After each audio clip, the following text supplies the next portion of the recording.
mazvita regai nimbokutipirai nekuti munoziva dzimwe nguva tinoona vanhukadzi vachirwa naye. Hanzi vari kurwireiko? Hanzi vari kurwira murume wacho kana apedza wavaudza kuti mese handikudei. Saka isusu tiri kuti mhanya chisikana mhanya. Munhukadzi ngaamire netsoka dzake akati twi. Vane mabhizinesi kadhi muri kupanana here? Mabhizinesi kadhi vanoda zvavanoda kubatsirana muri kutsvaga here pane mumwe mukadzi?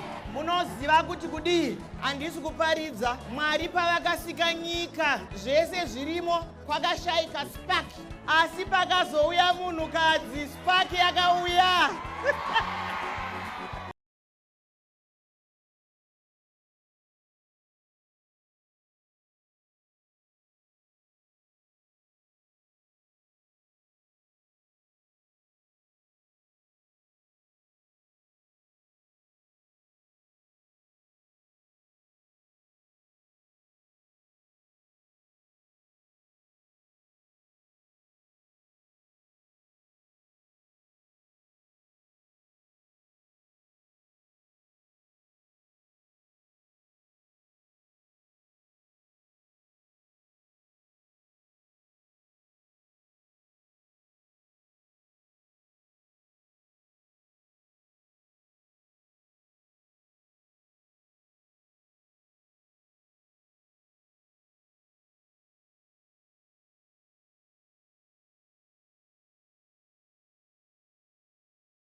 Zvakaitika zvakazoitika, asi munhukadzi ane masimba.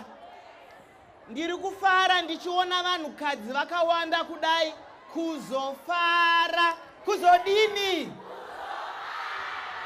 Tinoda kufara tisingadarike mugano.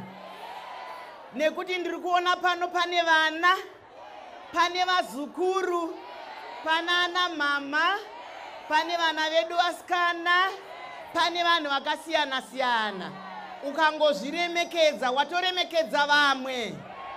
Waunotanga kuremekedza ndiani? Ndiri kuona kuti pakazara mafidhlongo. Vanoda kudya vari kudya zvavanoda, vanoda kunwa vanonwa zvavanoda. Nditi asi tsumo inoti dumbu mukadzi haritaure charadya. Rega kuti vanhu vakakutarisa vobva vati akabanga vanwa, akabanga vadyava. Zvichengetedze kupi?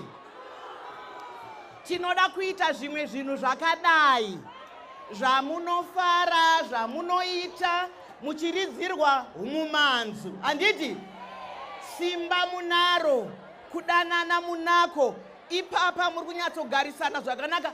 Ndambonzwa vamwe vachiudzwa kuti musakwire pamacheya. Aiwaka, vasikana vakanaka havaudzwe zvakadaro nhai. Ende panogara vakadzi ndiri kuona kuchena kwamakaita. Makatarisika zvakanaka, makashamba zvakanaka. Saka hatifanire kuita zvekuti tisiye marara nhai. Inini ndatopedza, ndanga ndangouya kuzokudza ndokudai. Ndokudai. Itai nendererai mberi nemufaro, muzvichengete, mubatsirane. Munongoziva kana toita zvinoendeka. Zvikuru sei tiri kuDuke and Slay. Chiringa zuva chiya chinokwikwidzana nesu. Chiringa zuva chabva chatsuka chikakwata. Ndini wenyu Rebecca Chisamba.